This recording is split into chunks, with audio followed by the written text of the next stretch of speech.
I once sat with him. No.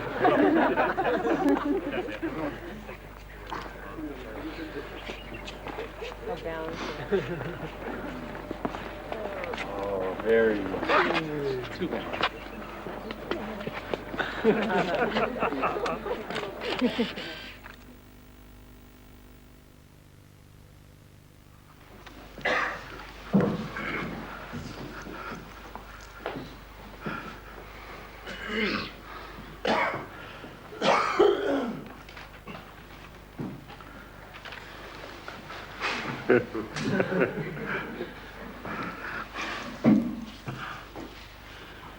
Your Holiness, thank you very much for agreeing to meet with us on behalf of the assembled Sangha.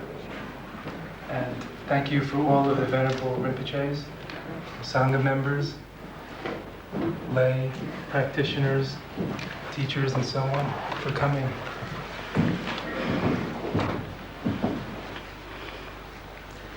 It has been a motto of the Westerners, as you probably know, echoing what the Buddha himself said in the Kalama Sutra: do not believe simply what you have heard, what has been passed down, what has been written in the scriptures, but examine, find out for yourself, and use it to the best it can be used. So we hope, in the spirit of free inquiry, to find out how to progress in the Dharma as practitioners and as teachers.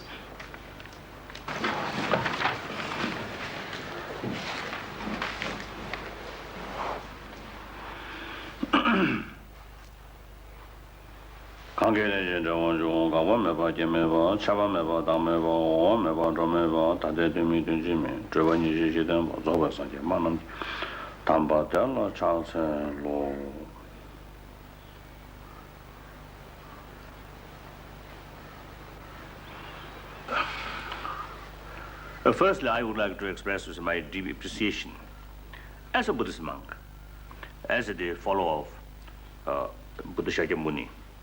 So you really, I think, have some kind of deep interest or deep concern about Buddha Dharma. So I appreciate it. I always emphasize that when we have some certain work, then the good part, let other people praise, let them to praise. Then the people who really have the responsibility, ourselves must deal with all these negative side, difficult issues. So here also, I very much the welcome or appreciate the with sincere your concern and discuss and make clear in our mind how to deal all these with the negative or the dangerous thing. That's very good. My subject is transmission. What is the value of this, a traditional authority of transmission, within a modern setting? I think it is.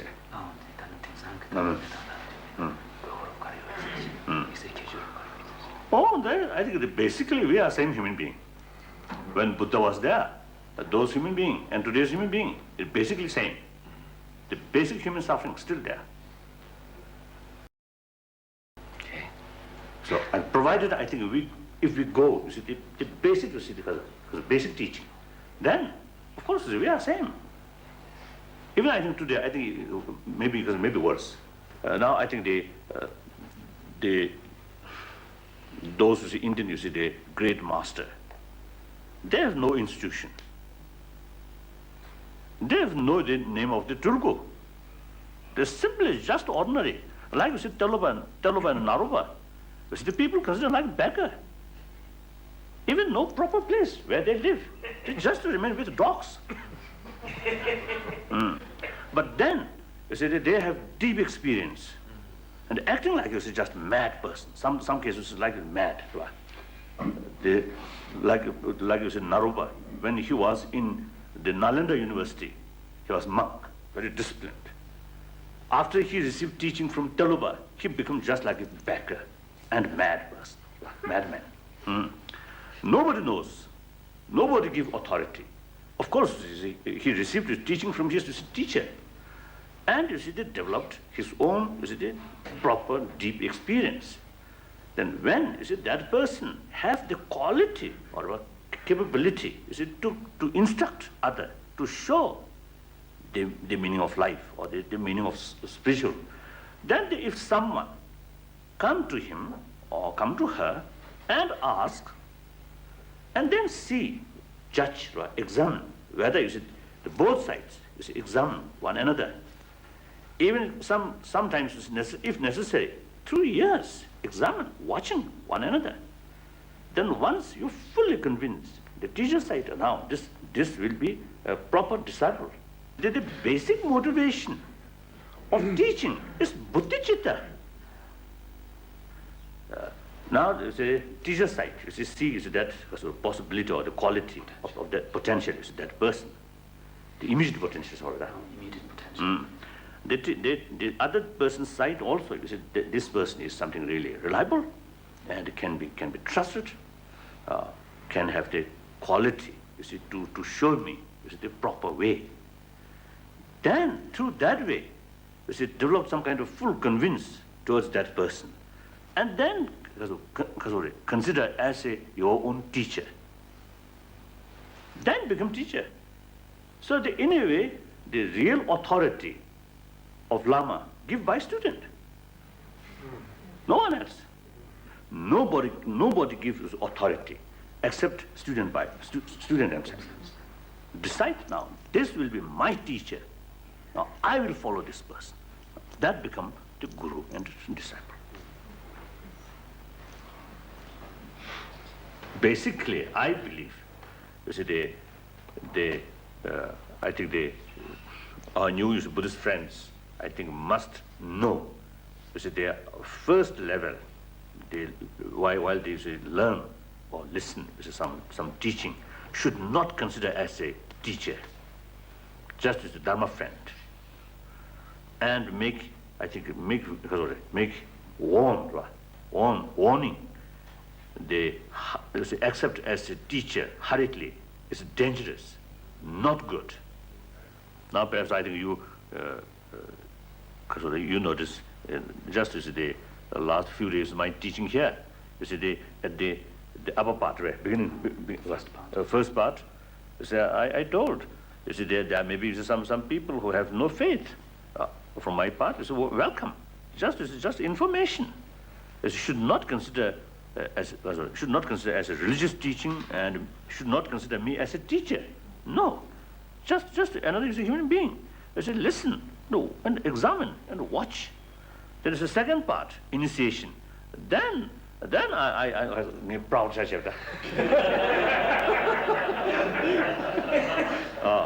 the second part is the initiation. Then I really act as because of Bansa Dara. So here, the danger is here now. I think it is important, to make clear the tantric initiation should not make available. The teacher side also should not give initiation without proper sort of examination. I think the cultural initiation perhaps exception.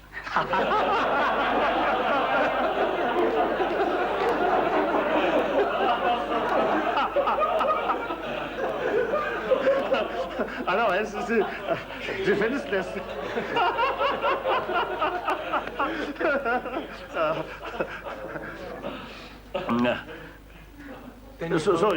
Your Holiness, don't you think, many of us wonder, perhaps you might agree, that the way Tibetan Buddhism is presented in the West, maybe not in Tibet, but to us, is in very glorious and high promising terms, which with our advertising culture and materialistic minds becomes quite different than the way monks enter Sero or somewhere like that.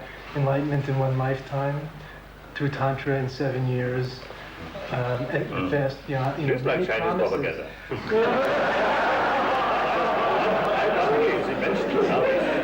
Within 3 years, you see, Buddhahood is just like Chinese propaganda. I'm certainly not practical. So let them know the reality. That's much better. Then it sounds like we're criticizing the lamas that are the Eastern lamas that are saying those things. What if our teachers are saying the other, are saying... This is a lama. And those says.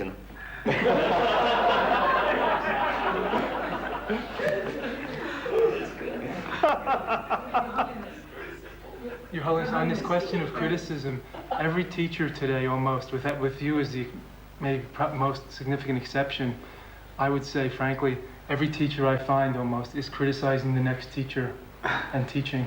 And if we start to say this, we're doing the same. Full of jealousy. It seems now it says one of the teacher's qualities is jealousy now. It seems now.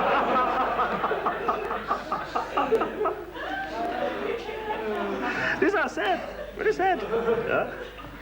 Your Holiness, I would like to give you a fuller picture of the situation in the United States, especially with Zen teachers. There have been quite a few scandals, big publicity at Zen centers regarding the sexual problems, mainly sex and drinking. These are the big problems. And we have meetings of Zen teachers each year in the summer. And in our last meeting, we talked about this big problem. And the teachers, the Zen teachers who do these things, they say that if you are a student, then you need to follow the precepts. If you are a teacher, enlightened teacher, then you're free. You can do what you want. And but we know that that's not right. I think nowadays, I think that kind of thing is really the very, very harmful for Buddha Dharma. So there's no doubt. So now the through every effort, we must stop this kind of situation. Yes. So then, how to stop down? That's the question. Then we have to discuss. According to our Buddha's message, Buddhism itself is something really, it's a good thing. So therefore, I think when we mention these, when we publicize these things, I think we should make clear these are not Buddhist teaching, not a Buddhist teacher. So Buddhist teaching is explain something about Buddhist teaching. In order to teach other people, in order to help other people from spiritual way, first they themselves must improve. So suppose a person who is helping other people, first that person must have something to offer that. So therefore, such is Buddha's quotation. Make clear. Then they criticize about these individual. Mention the name. Otherwise, again, they like Zen master teacher, Zen master. If just use just the general term, not good. Mention the particular individual name. It's worthwhile to publicize these things. Then make other people know. Like that's the only way. Meanwhile, they make a very clear distinction to what is true Buddhist teaching. Then this individual behavior is totally against Buddhist teaching. So this is no longer considered as a teacher. That's I think way. If there is close link, then such issue comes. We can easily deal. We can deal with one voice. But without that, proper has a close relation. Then if this issue bring, or sometimes creates more complicated. you know. But Your Holiness's voice would have a tremendous impact in the West, maybe not in Thailand and Japan, but in the West, with all of the schools, not just with the Tibetans. Then, from me personally, whenever some opportunity comes, of course, I'm ready. Whether or not other people are going to listen, that's another question. I will shout. I can shout. That's better. The teachers won't listen, maybe. The teachers who are having sex and drinking, they may not listen. But the students, they'll listen. They'll listen to you That will help. tremendously. Then people can say no. If they know that it's wrong in your eyes, then people feel free to say no. Because you are giving a standard which people trust in. Basically, all this is a problem. It's due to the lack of inner strength, self-discipline, and that also is basically although they know, they talk about Dharma, but in their real life, the Dharma and their life still is some kind of gap. So this is scholarly or academically, they have the quality or they have authority or authority to teach, but then real is the practice. They are not adequate. So I'm dealing here with the problem of unorthodox behavior on the part of certain teachers, mainly in the Tibetan tradition, excused as a display of compassionate, skillful means called crazy wisdom, right?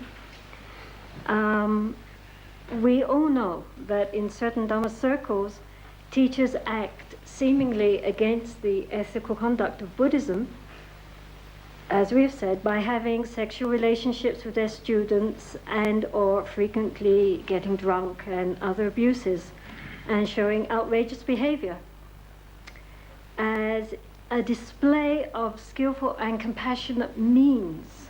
I mean, they say that this is a very skillful means for helping their disciples, and it's a display of their higher wisdom which cannot be understood by those of lesser attainment. Now, actually, is it the practice of, let's say, sexual thing is they allowed only those people who have deep inside deep inside or deep I don't know whether it's a crazy wisdom or not. Somehow it's the proper wisdom, and so that to them alcohol and urine and what we call the other thing come from here. What call? These and human flesh, human flesh, animal flesh, same. He or she enjoy stool is a urine, just like alcohol. Or such person allowed to conduct these things. So I'm quite afraid, right? I think these teachers, I think in their mouth, if we put some urine, I think they will not enjoy. Proposing for any guru purporting to do crazy wisdom a taste test. Of course, these things. That's why I think they you see the text say said even necessary. 12 years, right? You must examine your teacher before actually teaching received. So I often telling some my the Western friends, Buddhist friends, you should spy on your supposed teacher. A person whom you are maybe considering future as a teacher. The candidate of your future teacher, on him or on her, you must spy. Until you fully satisfy. That's the way. Your Holiness, would the case that I discover after I have chosen a teacher, after careful consideration, if I later on find out that he is having sexual contact to his students, misusing his power, is that a sufficient reason to say, sorry, I won't go on with having this relationship with you anymore? If I only find out later. Now, this is the problem now. Now, as a Buddhist who practice Tantrayana, now, I can only say is, before receiving teaching with motivation or with consider as your teacher, before that, no problem. You receive teaching and then saw something wrong, then also no more respect. But I feel all right. Should be. Then, once you received teaching with the realization or recognition as your guru, and particularly some the tantric teaching received. After that, when you saw some problem there, then it is very, very difficult to develop disrespect towards that person. Then best thing, meantime, there is no need to keep receiving teaching or something. You can just distance, just ignore, not showing disrespect, but simply close on that side. Remain something like neutral. That's the problem. That's the only way.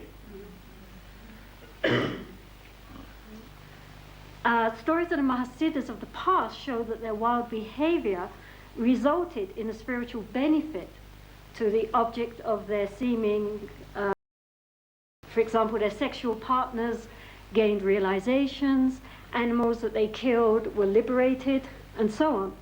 However, in the present time, it seems so often that their unrestrained behavior of certain lamas leads to pain, humiliation, confusion, and conflict, even to the rejection of the Dharma.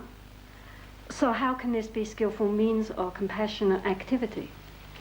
And also, even if the Lama himself is above ordinary moral restraints as a result of his higher realizations, even if, does he not have a responsibility to his lesser developed students to set an example of how a Dharma life should be lived? For example, in Chudang Trungpa's organization, many students became alcoholics, in addition to indulging in promiscuous sex, which simply created a lot of chaos in their lives. After all, Padmasambhava himself said one's view should be as wide as the skies and one's conduct as carefully sifted as sampa, as barley flour. The tantric teaching, as they call it itself, is called the secret doctrine. So must remain secret. So secret means only those few individuals who really have the basic foundation, basic qualification, then give them that practice, not for public or many people.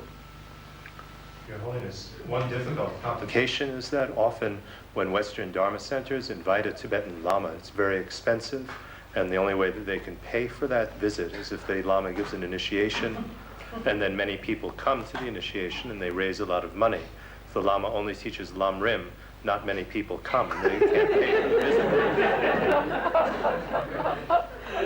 Unfortunately, that often is the reason for having initiations in the West. This morning, as I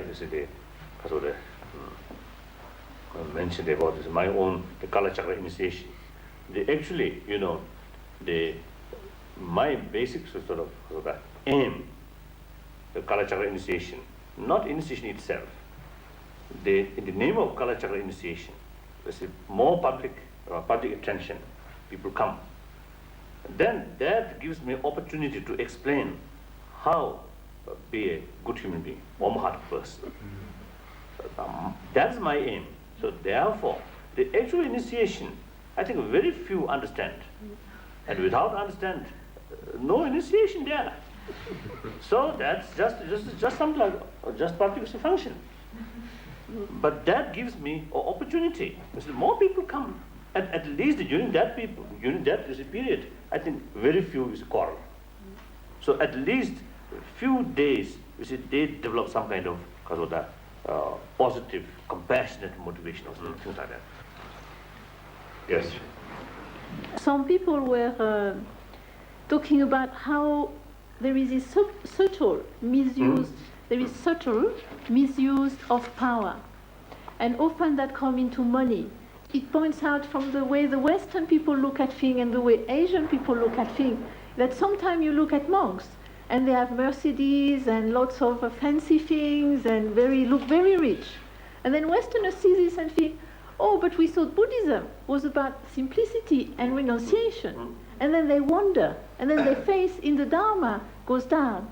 But the Asian people would say, oh, this Dalai Lama, very successful. And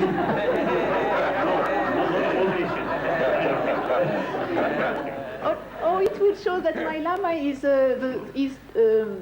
people, the Jindak are very generous. Yes. And that's why we were suggesting that there should be a separation between the administration and between the spiritual power, yes, and maybe a little more equality and compassion in the distributing of money. We have talked a lot about ethics and attitude and behavior. And Your Holiness, what is it that can really transform the whole person through Buddhist training? Because people study and practice for 10, 15, 20, 30, 40 years, and their behavior do not change and cause suffering. So what is it in the Buddhist training that can really transform the person as a whole person? Of course, not to understand. Zawada Drikung Theravada, Jumti Kasa, Dambashi, Zawadi, then it didn't. That did it all, Mary, and change with him. That's all the only do. Simply, I think the main factors that can really affect spiritual transformation within the person would be understanding and reflection on the principle of the Four Noble Truths, the True Truths, and the practice of bodhicitta. I think these are the main factors that can really affect change. As far as I know. And of course, these, practice means through meditation. The analytical meditation, then kasala, one-pointness meditation, two meditation, two type of meditation. So the meditation is the most effective weapon. But people do meditation for 10, 15, 20 years, and they are very nasty to their wives. Yes, now is meditation. What kind of meditation? But some people might remain like you said, this, and meditation without thinking. That kind of meditation is actually is just relaxing, not meditation. And then also you see like the understanding of impermanence. And just as you meditate on permanence, this is everything is impermanence. Just as you remain like that, that also not effective. So analytical meditation. You say, look outside, you see the trees or flowers, and our inside also all our particles, blood circulations. I say, seeing these things and reasoning, then more convinced. That is the analytical meditation. And then the realization, meditate on suffering nature. And then, of course, there are a lot. So to me, I think the most effective as a method is the impermanence, yes, sometimes, but more I think they think about the suffering nature.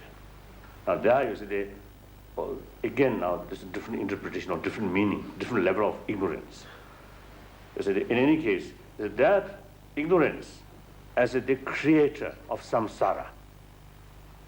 So we are in samsara. Now this body He said, I take every care about this body, but this body always. Why? So whole human life, you see, we every effort, you see, we are making every effort to be happy life, but all the time there's some kind of problems there. Why? Now, our answer is ignorance. This life, this body, within 12 link, the creator of the rest of the, you see, the 11 link is the ignorance.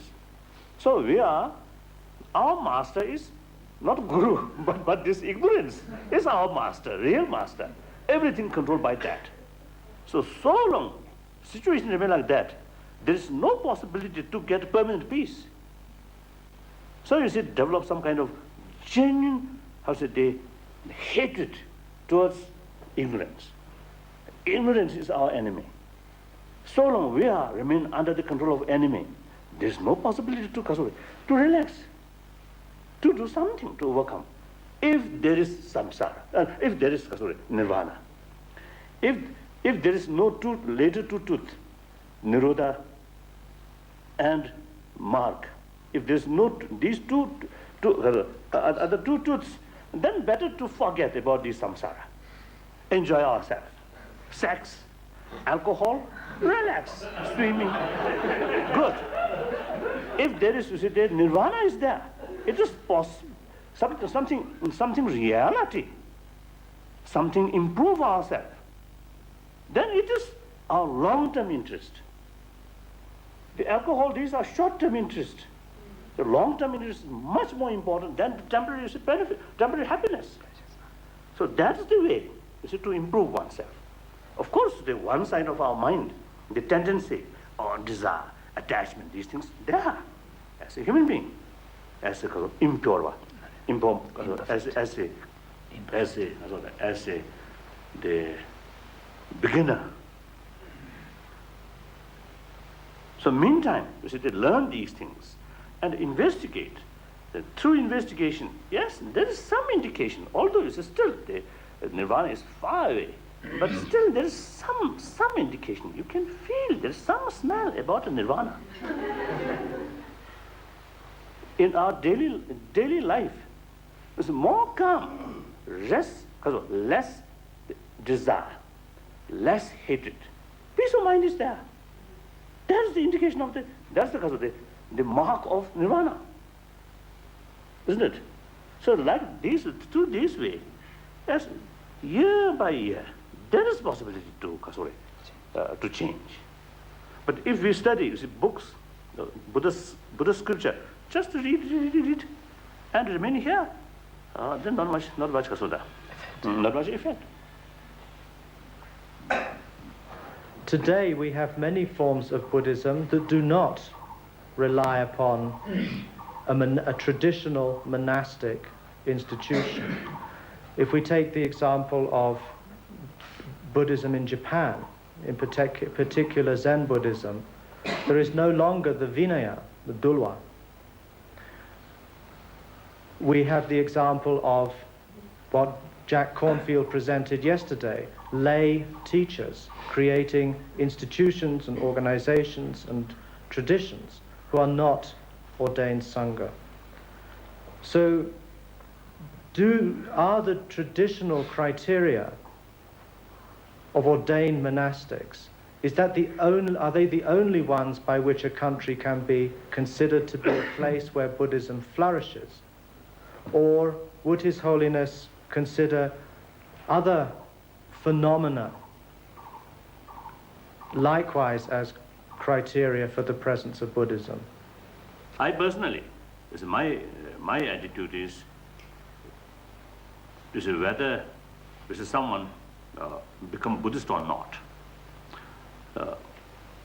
This is altogether it's a different question. What our responsibility is, how much we can contribute from the Buddhism, how much we can contribute, how much help, how much help to offer humanity or world. So it doesn't matter whether they consider as a Buddhist or not. Doesn't matter whether there is Even I think from that viewpoint, it is possible.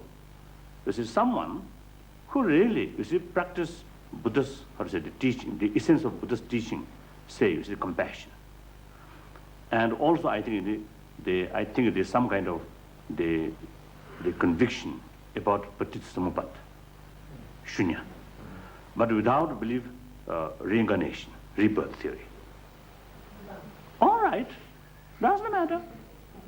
So long that person feel more comfortable, just as one life, but within that lifetime, be more compassionate. Or as the Buddhist main teaching, the Paticca, it widened their concept about our world. So that one life, his or her life, become more positive, more peaceful, more harmonious. So that is the purpose. So whether we call these people Buddhists or not, I think from one way, we can say these are Buddhist, because they practice the essence of Buddhist teaching, and naturally they have some kind of, I think, very closeness feeling towards Buddha, no doubt. At the same time, they do not believe rebirth. So from one way, we do not consider these are as a Buddhist, but doesn't matter. But what do you think? This is my way of approach, my basic belief. So once you have someone who has the deeper sort of experience about through investigation about mind, then it becomes much closer. Automatically become closer about the theory of rebirth. So then again, the other way is the relative theory. Once you think more about that, then it leads selflessness. Now that again is because of more attraction towards nirvana. So then once you have some kind of strong feeling about the rebirth and the cessation of suffering, then the bhikshu, wow, it's very useful. So you should go like that. That's the way. I think sometimes, we, our way of approach is, opposite. That's why, we are suffering now. Without foundation, simply, they aiming the monk, or the Banzadara, because that's what it is, Banzayana. Too complicated. And creates, because of too much expectation. Then within a few months, or some cases, even within a few days, they're not satisfied, and then lost interest, and they return their original way. I think worst thing is, one can lead to loss of faith. It's like. So because of our whole way of approach, it's just, opposite, not realistic.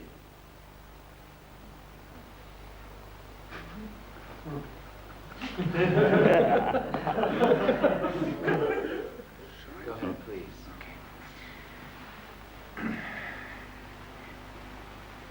Your Holiness,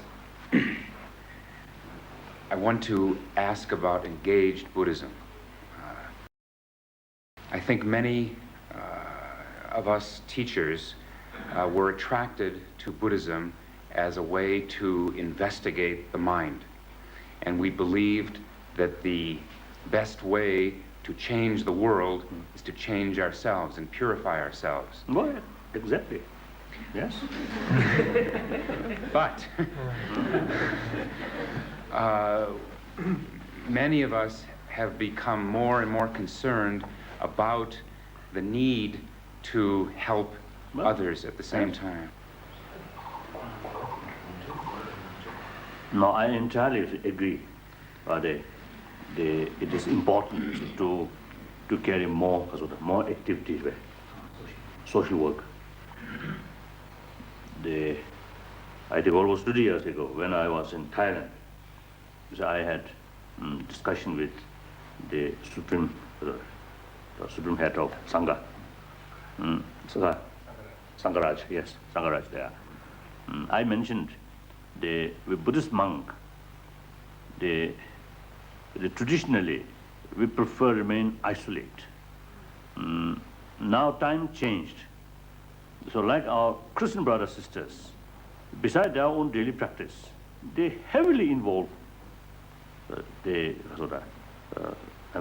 practical service of the community. So we must, you see, follow, you see, their example. I discussed with him. Then, and his reply, he say, oh, we are monk. The Buddha is made very clear. So we should not indulge in these activities. Then also, yes, true. In a way, it is true. But so that is the and then so almost now I think that now last is in more than 25 years. You see, among Tibetan monks and nuns also, I appear from time to time, many occasions. But the response seems to see equally quite poor.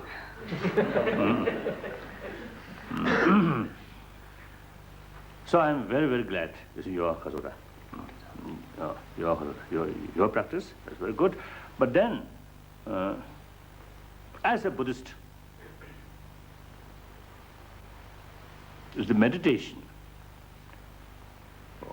That also, without that, actually your daily work may not remain as a true Dharma work. So in order to work become truly Dharma work, you see, you need the meditation, meditation practice.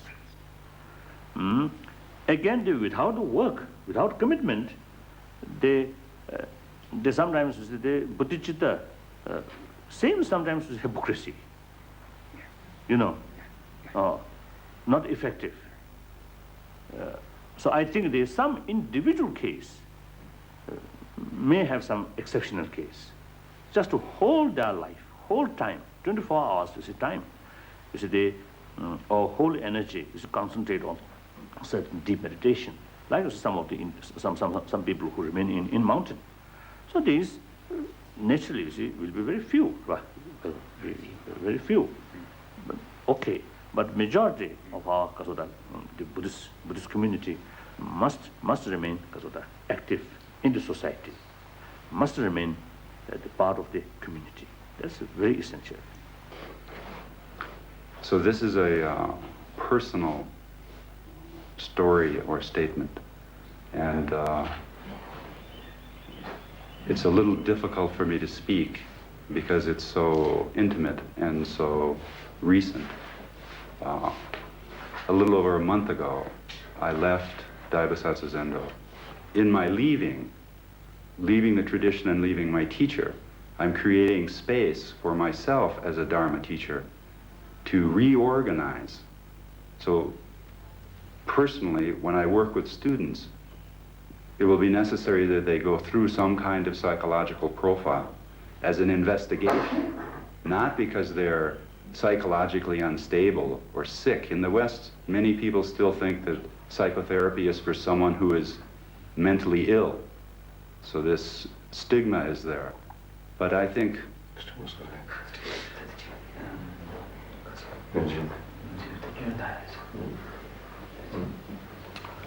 in the West, especially for teachers, they should go through some kind of deep psychological inquiry to see if there are these areas that are suppressed, these hidden areas, and not wait until later to find out when they're teaching. So in rearranging how we present the Dharma and bringing a strong psychological inquiry and discipline in at the beginning of practice to prevent this. So I guess my question, Your Holiness, to you is, considering the fact to be this kind of problem with lamas as well as other teachers, that in your understanding of this problem, how is it in a traditional way that one approaches a teacher or a lama who has these problems, how then does the Dharma practice facilitate getting at this blocked area or this unconscious area which causes a teacher to abuse his position as teacher? Now you see, those teachers, suppose they already practice Buddha Dharma. So still, you see, they behave not properly. So it definitely indicates, you see, lack of shamefulness on their part. They don't care about negative consequences for their own future life or within this life. So the other thing, like our conference, make a voice, give them warning. We no longer tolerate, as a Buddhist Dharma friends, who have equally concerned about Buddha Dharma and benefit of the sentient being. Is there something then that's absolutely flawed in the character of the individual, or is the teaching inadequate? I believe. You see, in some cases, there is a training not adequate. Now it's the mind or the emotion is so sophisticated. Just one single practice cannot match that. That's a fact. So this here is emotion. The negative emotion is so powerful, so is a complex way. Very complex. So I believe. We believe, I think.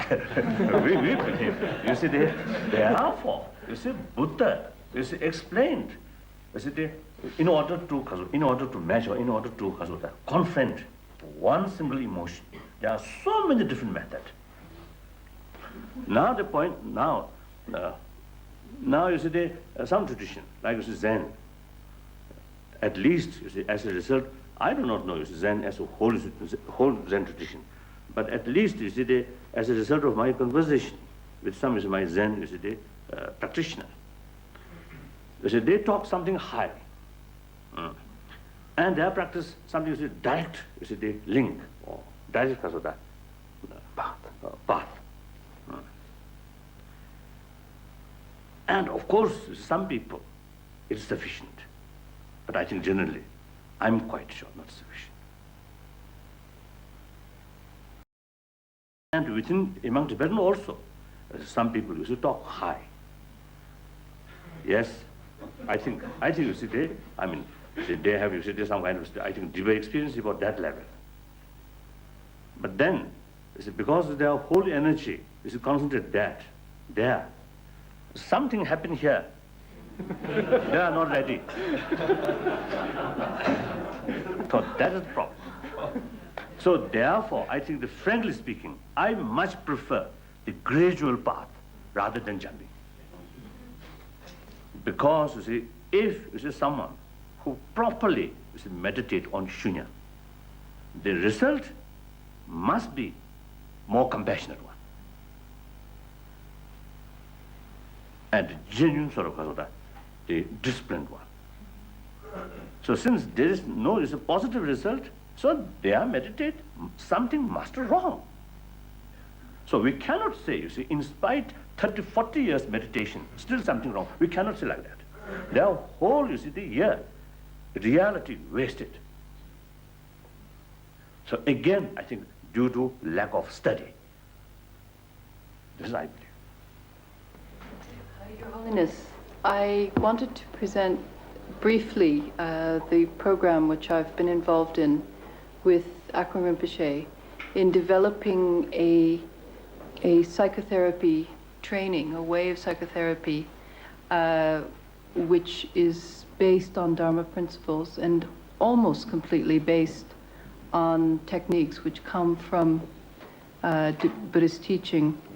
So the first stage of the therapy we call the back to beginnings, otherwise called back to kindergarten.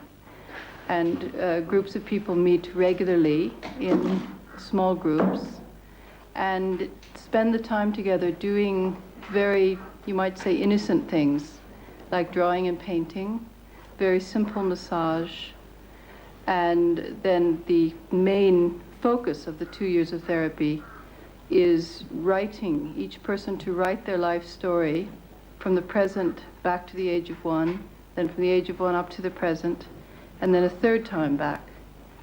And the idea is that the stories we tell ourselves, what happened in my life, they're lies.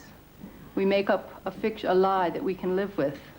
But if you take a lot of time and care, what really happened in my life, that then you really begin to understand something about cause and effect, how it really happened in your life. And to step back and say, what do I think about this? What did it really mean to me when this happened? So this kind of analysis and having friends standing by makes the maturity comes of its own accord. And at the same time, there's a sequence of visualizations, all, I think, taken from Tibetan Buddhist tradition, for helping people to feel that the healing they need is available. It's not missing, it's around. We only have to learn how to be open to it. No, I mean, you mentioned some of them may be lying. Yeah. Not so that means deliberately or no, not deliberately. Yeah, due to ignorance. Everyone does. We all cover up. Self-deception. Self-deception. I see. Yeah. I see. Oh. And that this. And because I'm watching my no, own. no. Because I'm laughing.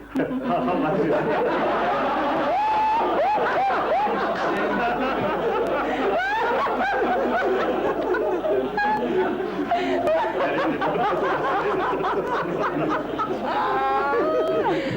I thought this was some stories. Then we go into some depth. What is the experience of each realm? How to be overcome with hatred is to be in a kind of hell realm if you're surrounded by weapons and afraid of killing and having to kill. And that, but then also to extend that, to imagine the vast fields of suffering, and to even people who don't believe in the reality of the realms, to expand their minds, to consider suffering way beyond their own personal experience. How long is the whole thing? The whole thing takes 5 years. That's very good. Excellent. I always remember the Buddha nature. That gives me some kind of the genuine hope. And because of the confidence always. Confidence. So that's a great teaching, Buddha nature. So that's, I think, our basic attitude should be how much contribution can contribute from my tradition. Not thinking how to spread, how to increase Buddhist number. That's, I think, wrong. Whether 1 or 2 Buddhists, doesn't matter. Our aim should be a happier humanity, happier world.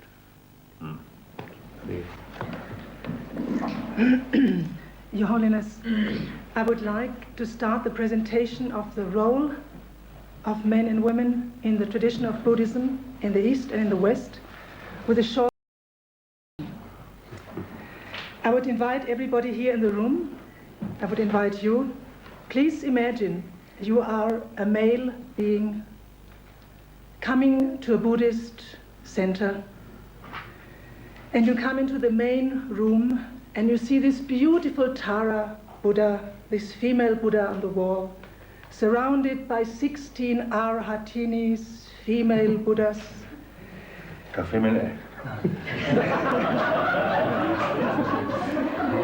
And you have the great possibility and chance to talk to Her Holiness, the 14th Dalai Lama, who in 14 incarnations always choose to have female rebirth. You hear about the 17th Karmapa, who choose to be reborn 17 times as a woman.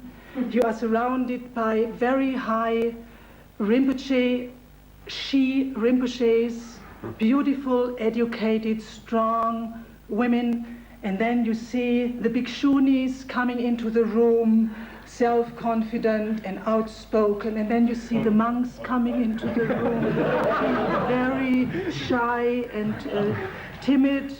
And then you hear about the lineage lamas of the tradition who are all female, down to the female Buddha Tara in the center. And then imagine you are male, yeah? And you are approaching a lama and you are a little bit insecure and a little bit irritated, and you ask, why?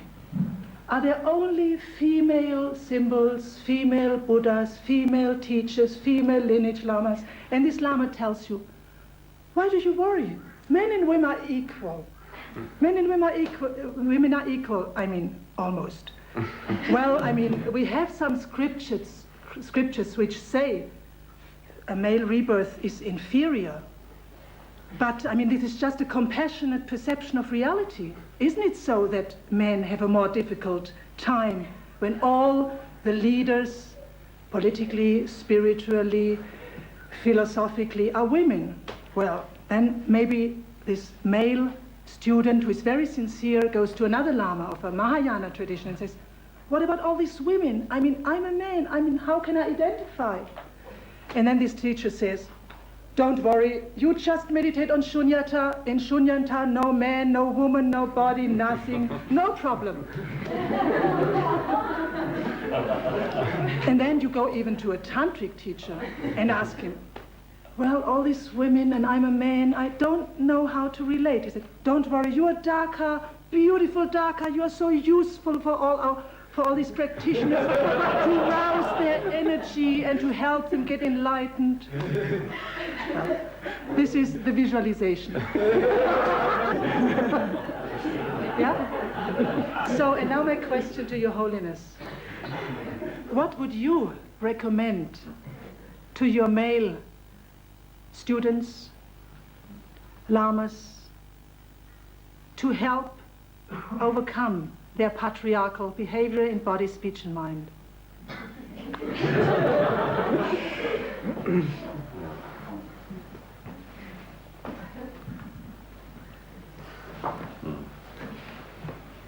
I think, strictly speaking, from the Buddhist viewpoint, the human right is something exclusive, because I think it is something biased. So I think our way of approach is not just a human being, but all sentient being. So from that viewpoint, is the human being and the insect the same. So we should treat samely. I think your explanation, to me personally, very helpful, very useful. You see, it gives me some kind of today, because of that new angle, right? New angle of looking at things.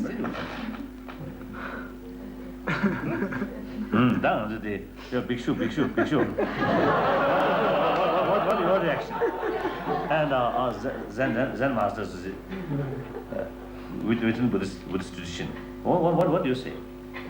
I think it's very helpful advice also.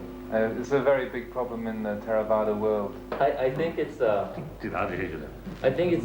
very wonderful challenge for the male to see this and begin to accepting this, because it's another dimension that we're coming towards, another dimension, and everyone will benefit. I think so. This is what I'm very interested in this. What do the nuns who are here also think?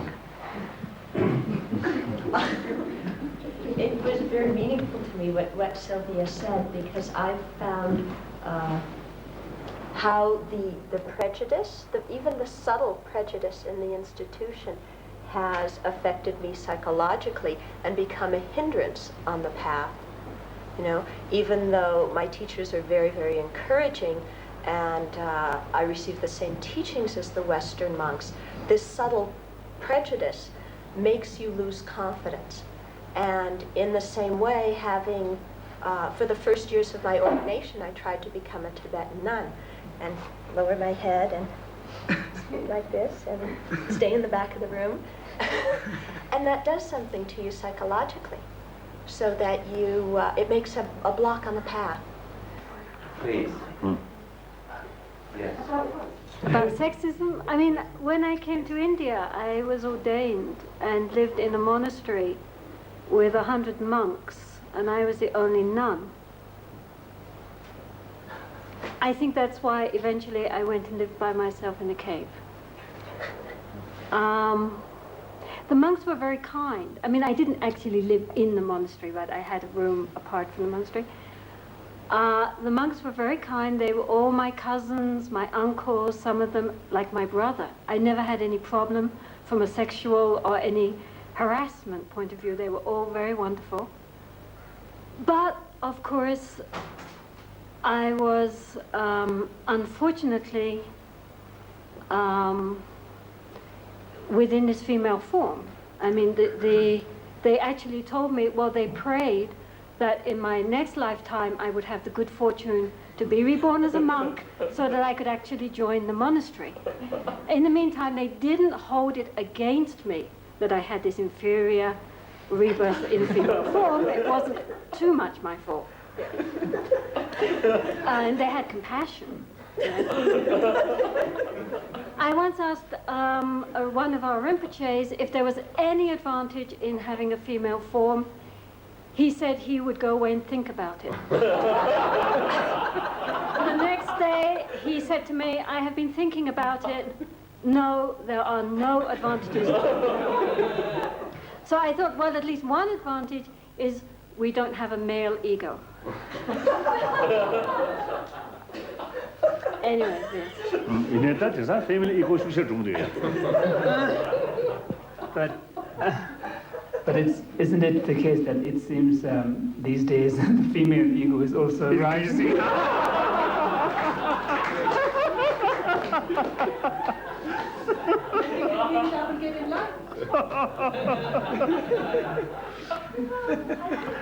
female ego is an expression of, in the way it comes out like that and what you saw as being confrontational, it's a way of saying we're in pain because of this.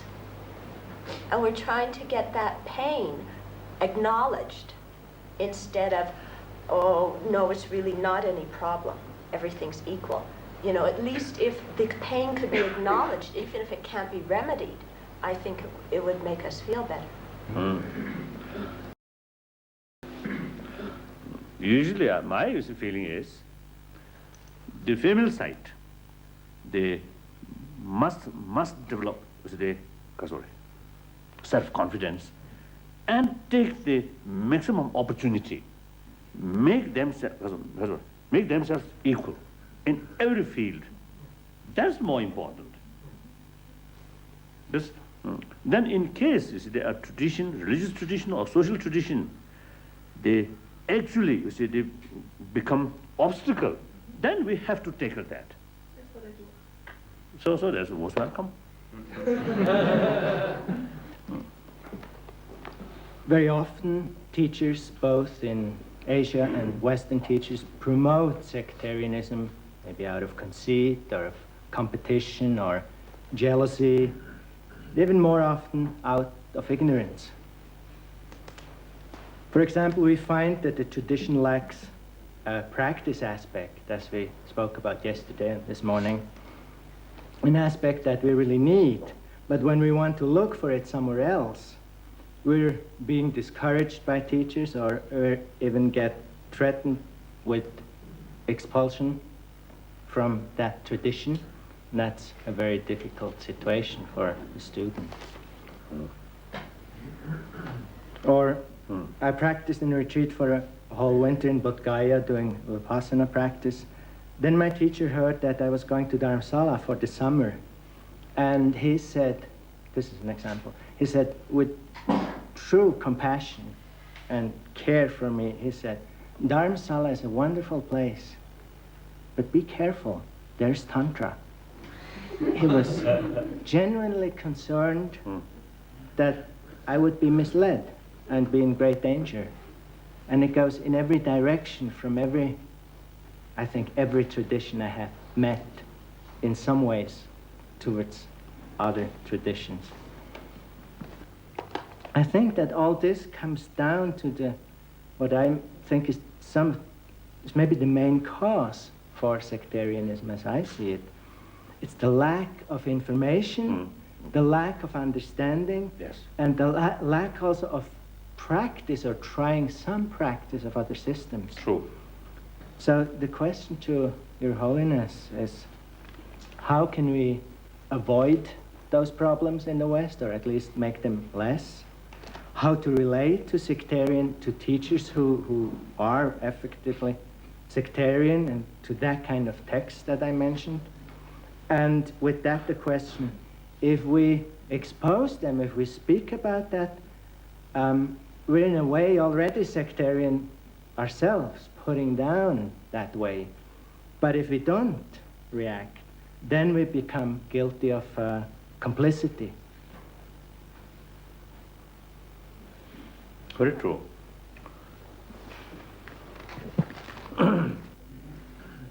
The only thing is, the only way, I think the proper way is, you should receive teaching from various traditions as much as you can. I think there, I don't know the English, the exact meaning of the non-sectarian one. Non-sectarian. Maybe I think the two levels. One level is the non-sectarian means you implement all the different teaching. And then another level is our attitude towards other non-Buddhist tradition. As there's fundamental differences, creator, concept of creator or concept of soul, things like that. So then it is difficult to practice. Now, for example, once you accept the Shunya theory, then there's no place to accept creator, absolute, absolute truth, or the soul, something permanent. Very difficult. If you accept God, then go very detailed, then very difficult to accept Shunya. So like that. So that on that level, I think the non-sectarian means, to me, now for example, I am telling this to other people, and also I believe that to me, Buddhism is best. So my practice is Buddha Dharma, because it suits me. This does not mean Buddhism is best for everyone. Certainly not. So the different people, different religion, is more suitable. So long I respect others' individual right. So I must respect their tradition, no matter what something is wrong from the Buddhist viewpoint. There's something different, entirely different. So therefore, often meeting like this, here is an opportunity of hearing or learning the other traditions' richness, the complete picture. That's very, very useful, very helpful, very necessary. The problem for the Westerner is that we often have a tendency to think that if somebody, it could be true, that's what I want to ask Your Holiness, but we have a tendency to think that someone who is highly realized is perfect and is not conditioned. But as I have been with I heard teaching from Tibetan Lama, I heard teaching from a Vietnamese teacher, and I also heard lots of teaching from my master, with a Korean Zen master. And when in the way they are, the way they teach, I can really feel they have great realization, because they are very kind, very peaceful, very clear. They all seem to understand that Shunyata means interdependence, dependent origination. So they are very high being. So I respect them very much, and all of us, we respect them very much. The problem comes is that, especially with my teacher, because I knew him the most, I stayed with him for 9 years, but I could see that he seems, from my very diluted point of view, he seems to be, although he has great realization, he seems to be limited by his experience in his culture, and also, which makes a problem with the Westerner, because there is two culture meeting. And the second point was that he seems to be limited by his own method and by his own experiences, because he had only experienced his own method of practice, and he got realization through it. Of course, it was the best for him. But then if a friend of mine came and said, oh, Vipassana, and he would say, Vipassana, terrible, you won't get anything with it. Stop Vipassana, and you must do my practice, because then you can have great realization. And I heard the same from Tibetan Lama, and I heard the same from Vietnamese teacher. So it seems to me, my question is, if one attain great realization, does one transcend one conditioning of culture and meditative experience, or does one is still limited, but one has experienced and one has one's culture? And also because in a way, the Westerner, we left with this question: is there one method which is best, or are all the methods best? Now, for example, you see the one individual cases, like you see your Zen master is the some vipassana. Yes, one particular this individual case, vipassana is most effective. So for that person, you see, only vipassana. The other is not necessary. Someone is the vipassana is the most effective. The vipassana should concentrate on vipassana. Someone different. But then you see the basics of Buddhist structure, both necessary, both right. As I study, it's mainly the Tsongkhapa's work.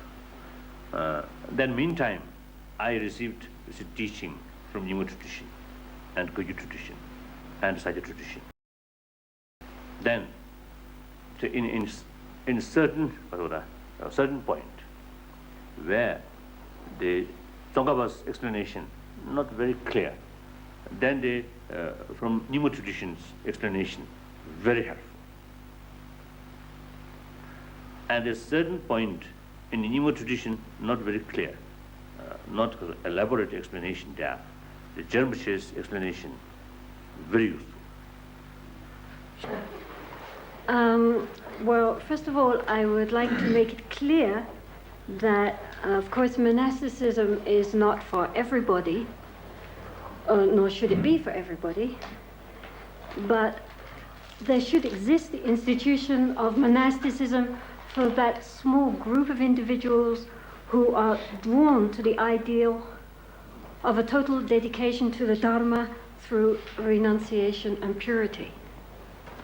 As we all know, modern society is based mainly on greed and believes that happiness mainly depends on acquisition and the satisfaction of our desires. Because the Sangha preserve a way of life based on the Dharma principles, they're a living example that restraint and simplicity bring happiness and peace. They remind us that one can live with no sex, no family, few possessions, no security, and yet be perfectly happy and content.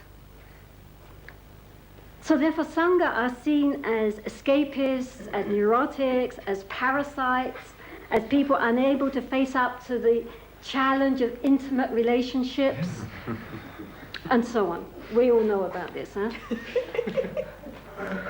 And renunciation is disparaged and misunderstood. It's considered somehow slightly perverse, or, you know, it's because you can't make it in the world, therefore you renounce it because the world has renounced you.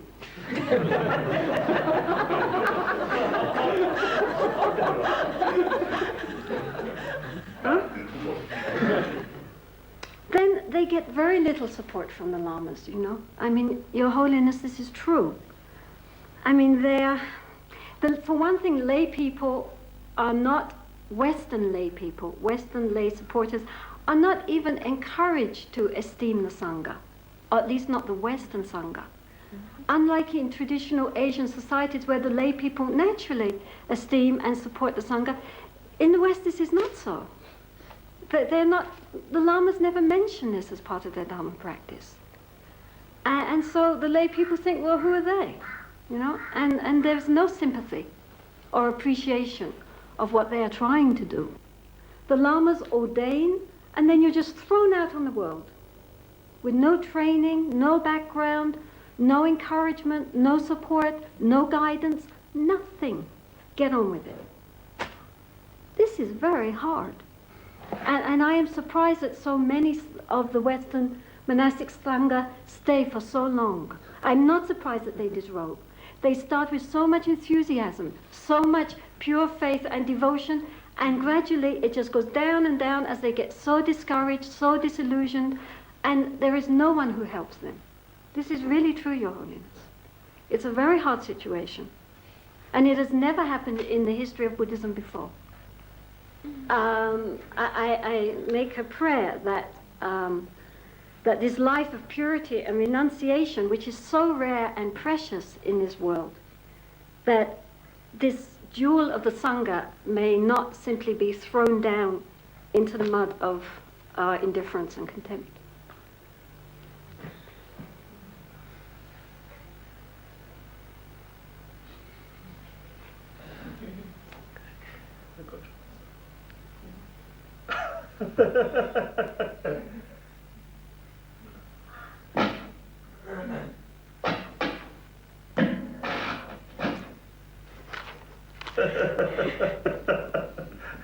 Makes me tear.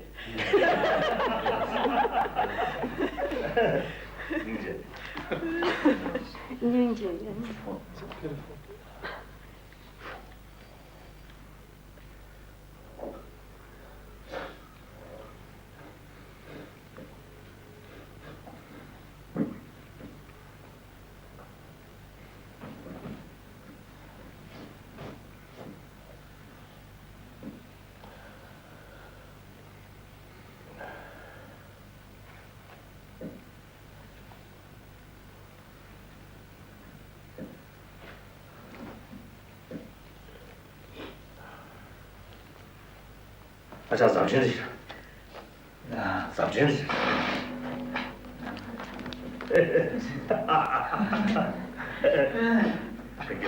Someone is saying that you are quite outrageous.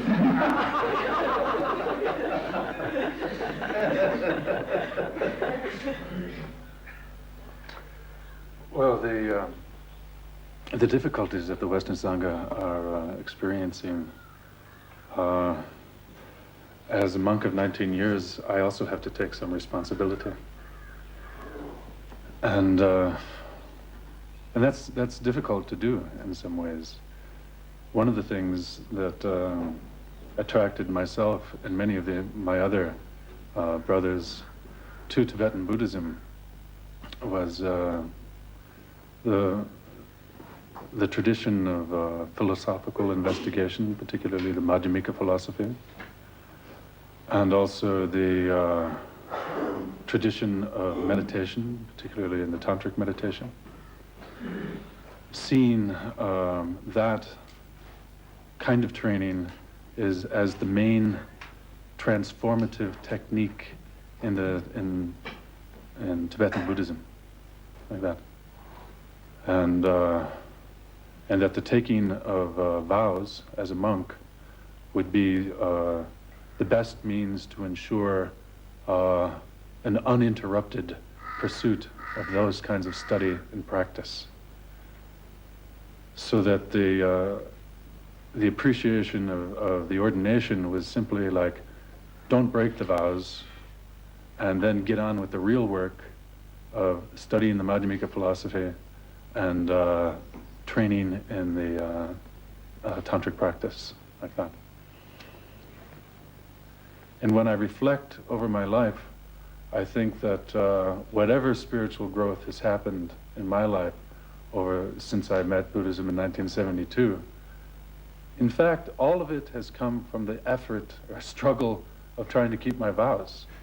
Because as for my tantric meditations, there's not much benefit.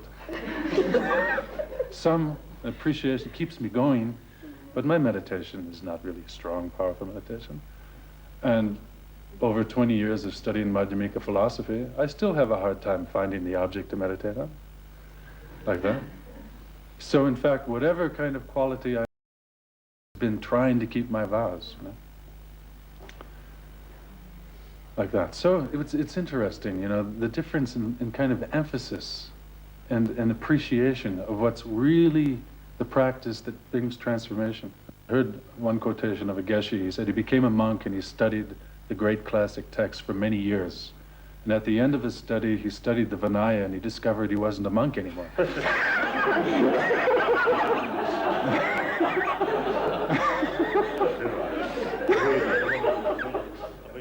So, I've also been very concerned about the Western nuns. And not going to say about Western monk. I said also.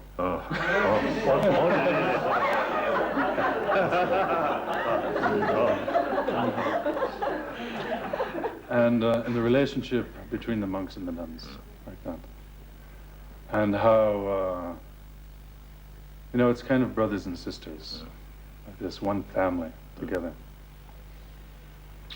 And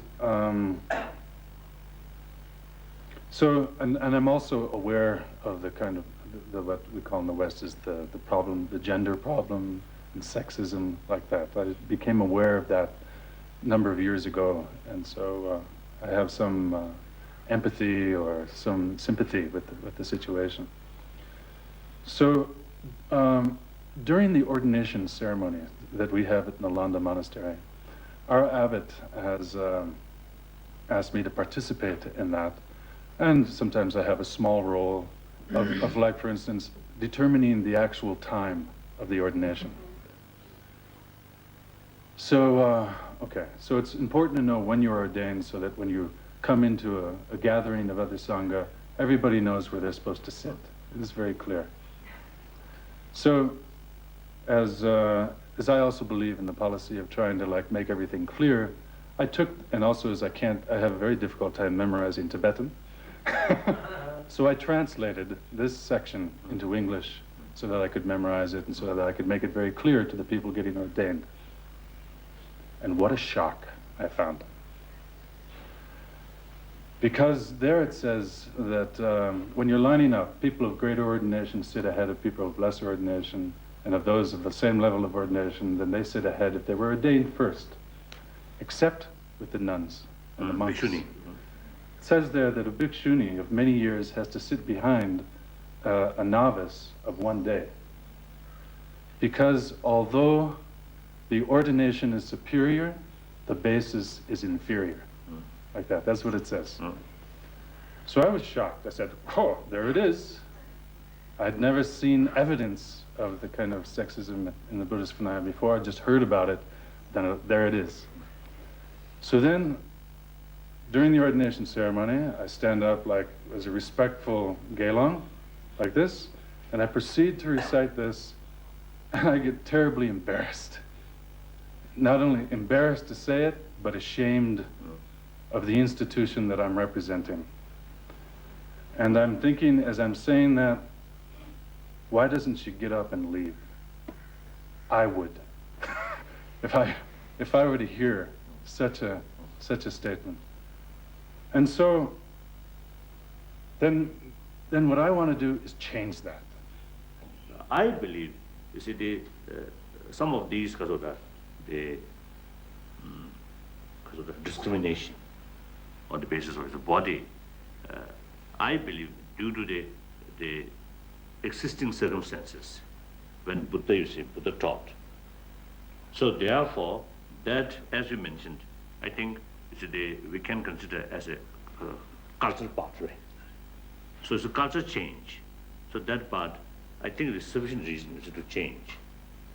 But again, I still feel unless it's a Sangha, at least the Tibetan Sanghas, some scholars, a big gathering, I cannot change. I cannot change. But His Holiness might be able to call for such a Sangha. Oh, that's definitely. Oh. And we could call it sooner than later. Yes, I do. Yes. I promise within 6 years. The 6 years, but the 6 months. 6 months. I will do. No problem.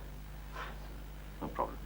We experience many of the same things in our community. Yes. Just as Thupten Pende described, we have shifted the arrangement of the men and the women in our monastery. So before we had the monks in front of the shrine, and then the nuns down one side and the novices down the other.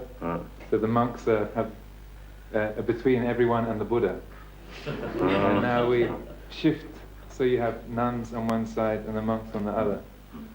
So this I found very difficulties. Yes. And my first two visits in Thailand, as I follow their tradition, when you see the laymen as well as the women, when they show respect, I simply ignore.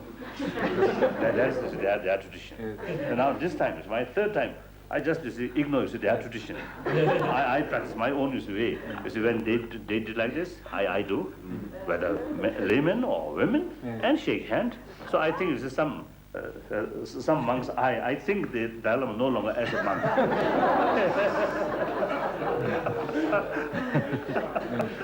So we too have felt this is very, very painful for us. Right, that's right. And very uncomfortable. When there's someone very sincerely is respecting. Yes.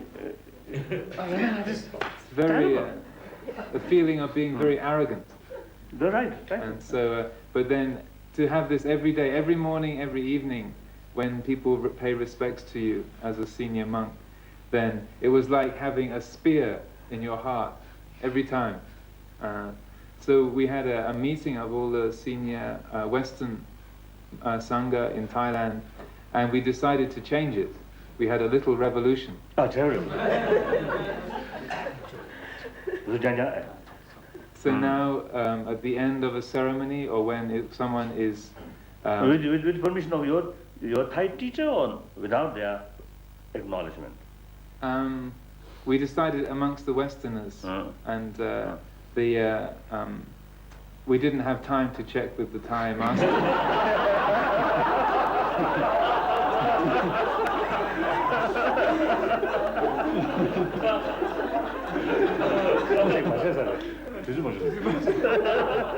They will find out in due... Telephone is there. I think we're going to let them find out in their own time. Your Holiness, I wanted to talk a little bit about the question of people leaving the monastic sangha, and the different questions that surround that, and the problems and aspects of that, particularly in the environment of the West. Living in the West as a nun or a monk is too difficult. It's not enough support. Sometimes the influences are from you lose your faith in Buddha Dharma. Sometimes because you have a lot of sexual desire that you cannot deal with, and you need to step out of the monastic environment. Sometimes you feel that people feel that they do not need the monastic community anymore. So there are many reasons why people leave. And as Your Holiness might be aware, that many of the Dharma teachers here who are not in robes were at one time ex-monks. Technically, and in the scriptures, it is that leaving the bhikshu, bhikshuni, or monastic life to return to the lay life is falling. I would just be interested, and I think other people here would be interested to hear Your Holiness's feeling that, is this necessarily the case? Or is it, as you've been saying, is it better sometimes to have spent some time as a Buddhist nun or Buddhist monk, and then to leave when your heart is no longer in it or the conditions are not good?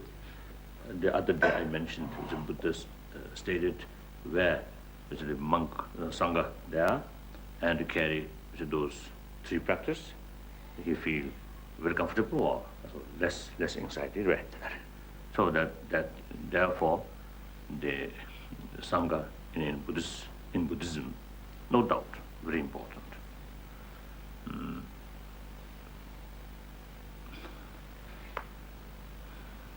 Then the next is the question of you can keep those vows or not. So you see, like I think in Mahayana teaching, say, or Bodhisattva teaching, regarding theory, the Madhyamika theory, about Shunya, Madhyamika explanation, or the Chitta Mantra explanation, both, this is suppose, explaining about ultimate truth, shunya. And then the Madhyamika say, the Madhyamika's explanation is the correct one. And find many faults about the Chittamantra's explanation. But then at the same time, Chittamantra philosophy also taught by Buddha himself. There are some sutras. Clearly indicated the Chittamantra is philosophy. So therefore, the Buddha himself, created these different theory. Why? The one theory simply cannot be sufficient for different variety of people. So therefore, regarding the monastery, the monks or nuns, such as the vow, it's good. At the same time, everybody cannot keep these things. So therefore,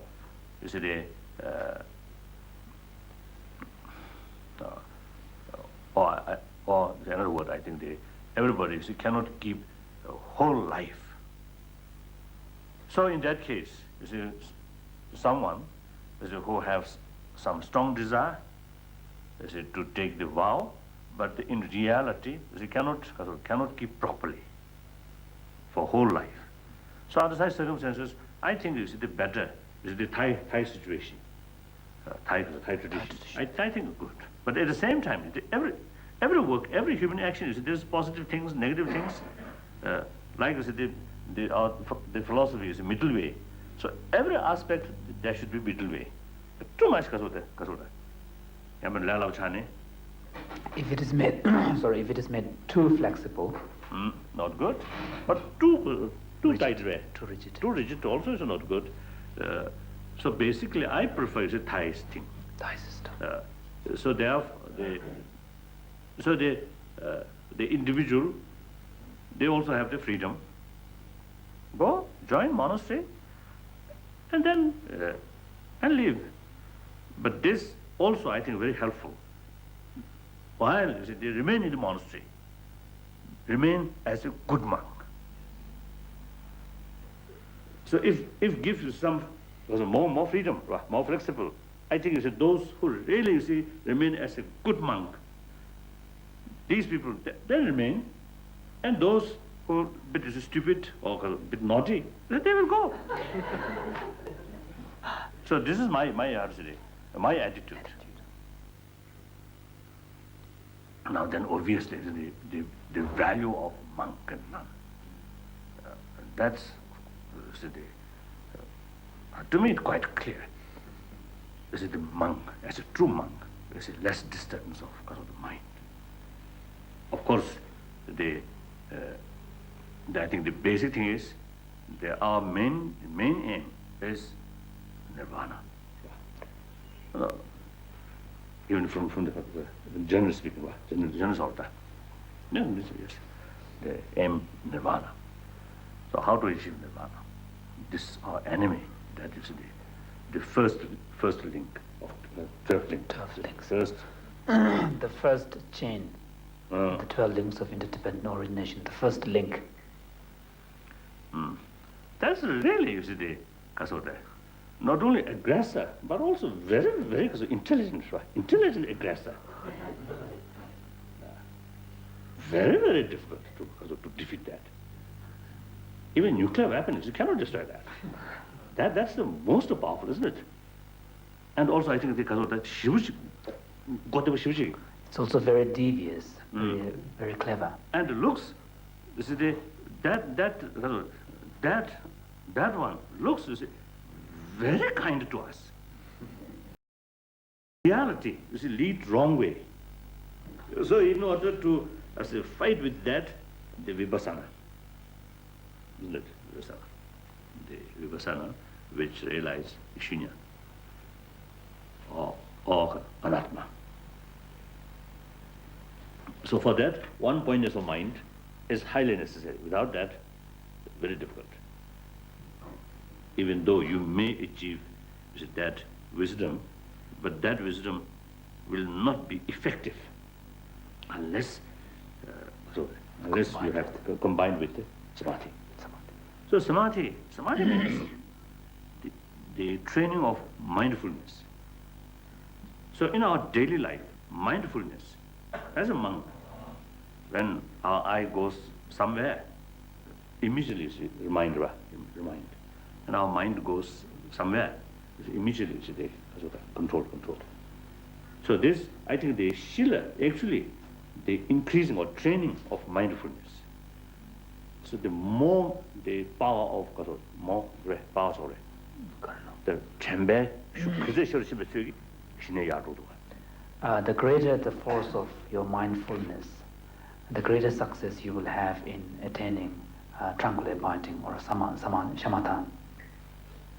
And then I think the practical level, perhaps I think the layperson's life is much more colorful than monks' nuns, isn't it?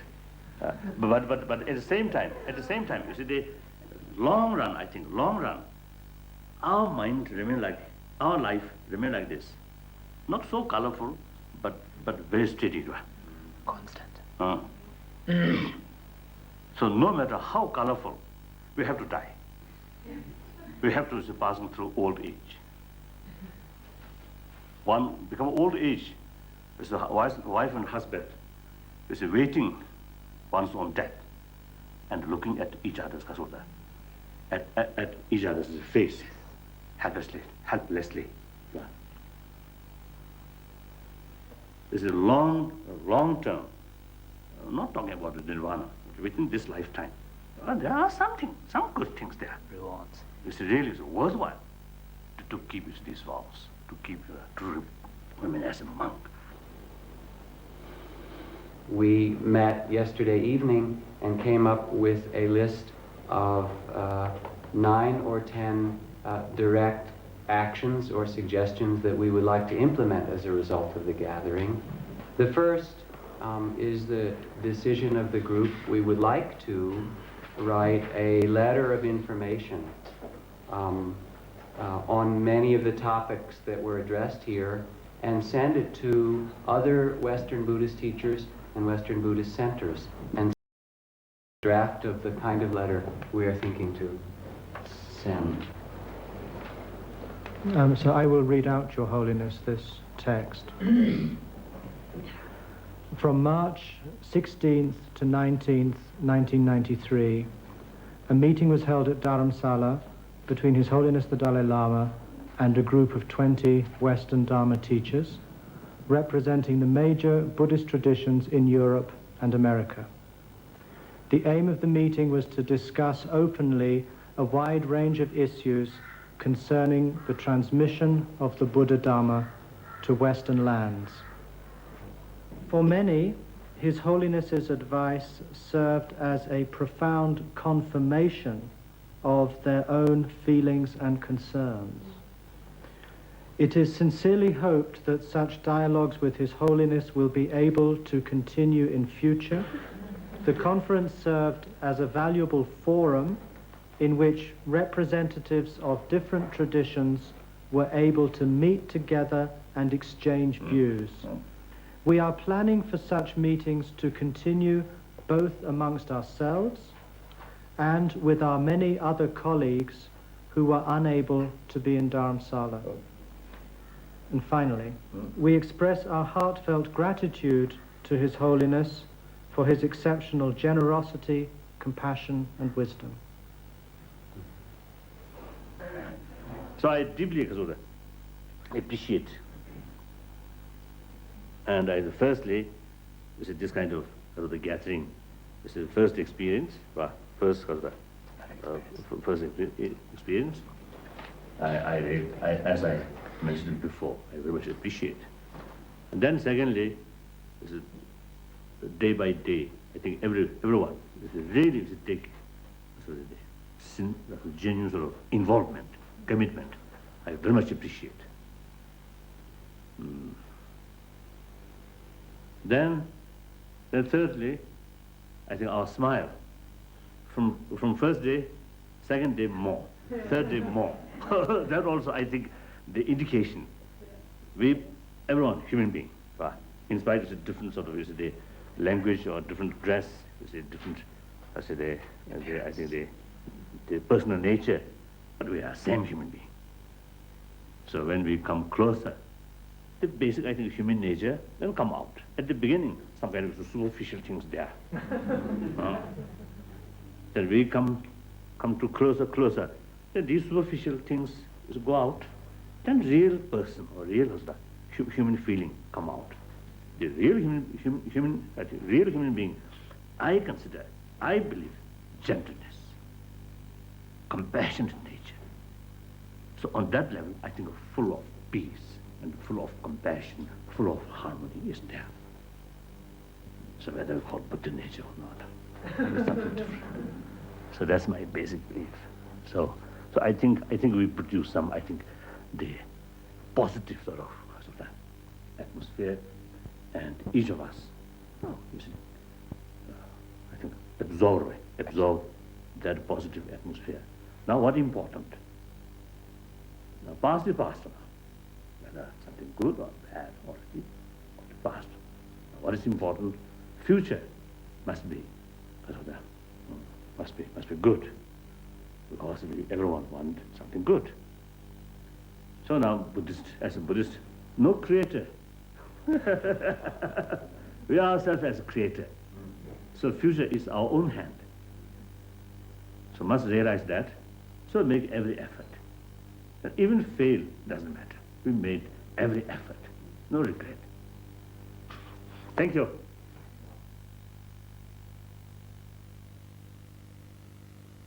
I was really deeply impressed by His Holiness's ability to express his sense of the Bodhisattva ideal in all sorts of different contexts. That very much impressed me, and I hope that if people can come away from the meeting with him infused more with the Bodhisattva spirit, that will be a great thing. I think it's very historic, and I hope that it's the beginning of the process of a serious discussion of the nature and structure of Buddhist institutions. For the first time, it has brought together very experienced exponents of all the main Buddhist traditions in the West. Other times there have been conferences for people primarily concerned with Tibetan Buddhism or in the Theravadin circles, but for this time now everybody has come together, and I think that in their discussions they realized that so many problems which they felt were unique to their own situation are in fact shared by the majority, and I think this has helped them a lot to come to an understanding of their problems and in some cases perhaps to some possible solution.